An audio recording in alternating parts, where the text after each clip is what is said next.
But what are we doing now? I know a lot of you are watching movies and television and catching up on your Netflix and streaming devices and all of that.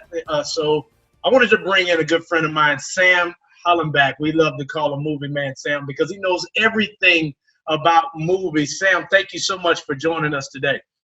Michael, my good friend, so fantastic to see you again. Well, see you, sort of, I guess. I'm whiling away the hour here under the hunker, occasionally tickling the ivories or streaming films, which is what a lot of the world is doing right now. Streaming services are up, but theaters, they're all closed. They're looking at a possible, and what Hollywood is looking at right now, a possible $5 billion global loss this year. It's disastrous, so what they're doing is moving release dates left and right, pushing everything back, including, for example, Top Gun, Maverick, which we'd be seeing right about now, push back to Christmas. So there's only so much they can do. It's all projections right now. They're waiting for a beam of light to come out of the sun, theaters to eventually reopen, and people to come back. Now, the interesting thing is going to be, how are people going to warm up to that experience? How are people going to warm up to going and sitting cloistered with other people in a big, huge room with a lot of people they don't know watching a movie? Until that time, we have streaming. So there's some new streaming movies and television coming on the horizon. I know I've seen a lot dealing with Apple Plus, and one in particular starring Samuel L. Jackson and my man from Louisiana, Anthony Mackie. He's from New Orleans, so knew him and enjoyed him. And he did actually, Anthony Mackie did the hype video for LSU during our championship run this past year. So it was great to see him. But a new movie, man, and this is it's pretty interesting. This movie that I saw. Yeah, The Banker can currently be seen streaming on Apple TV Plus, and I recently had the chance to go to Memphis, Tennessee to interview the stars of the film at the red carpet premiere, and that was a really special event because it was held at the National Civil Rights Museum, which is also the former Lorraine Motel, the very spot where Dr. Martin Luther King Jr. was assassinated decades ago. But I could sit here and tell you about it. Why don't you go ahead and have a look for yourself. So, what's your plan, Mr. Garrett?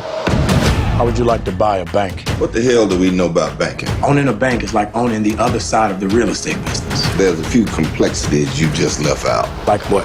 Oh, I'm sorry. Did I not wake up black this morning? Because I'm pretty sure I did. Yep, still black. Apple TV Plus casts its net into the feature film pool with The Banker, a drama that's based on a true story and stars Anthony Mackie and Samuel L. Jackson as Bernard Garrett and Joe Morris. Sometimes I even invest some of my own money to back them. I know you're smart and ambitious. You and I both know that's not enough. The pair of money minds hatches a plan at a time when big business entrepreneurial endeavors for African Americans were at a rarity. Theirs was to create a banking and real estate empire. Yet in order to keep their involvement on the down low in the segregated decades of the 50s and 60s, Morris and Garrett posed as a chauffeur and janitor while hiring a working-class white man to masquerade as the head of their company. Should have took limo driver when you had the chance.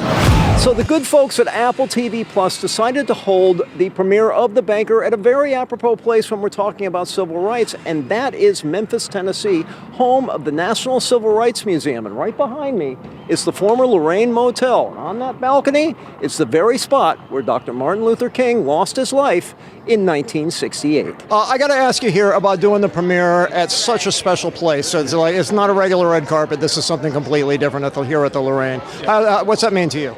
It's huge. It's monumental. I think to look at the scope of this story and the times in which these two men lived in, to have it here at the Lorraine Hotel, those events are kind of simultaneously happen, is not only poignant but deserving. I am actually going to go take a tour as soon as I finish this because I've never been here.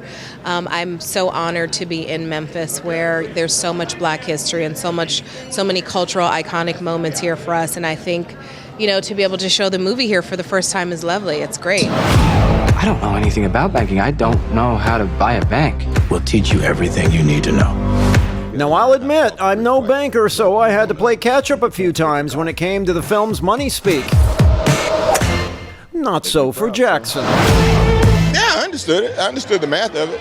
Yeah, I understood the math. I understood the business aspect of it. Yeah, sure. I mean, everybody, you learn certain things, or you harken back to when you heard certain things, and you go, oh, that's what that meant. And then it makes sense to you. The Banker's set for a limited theatrical release beginning on March 6th, and then moves to a streaming platform on Apple TV Plus on March 20th. You're revolutionary. For Michael Clayton Live, I'm Sam Hallenbeck. The Banker can currently be seen on Apple TV Plus. Michael, it's been a pleasure. Back to you.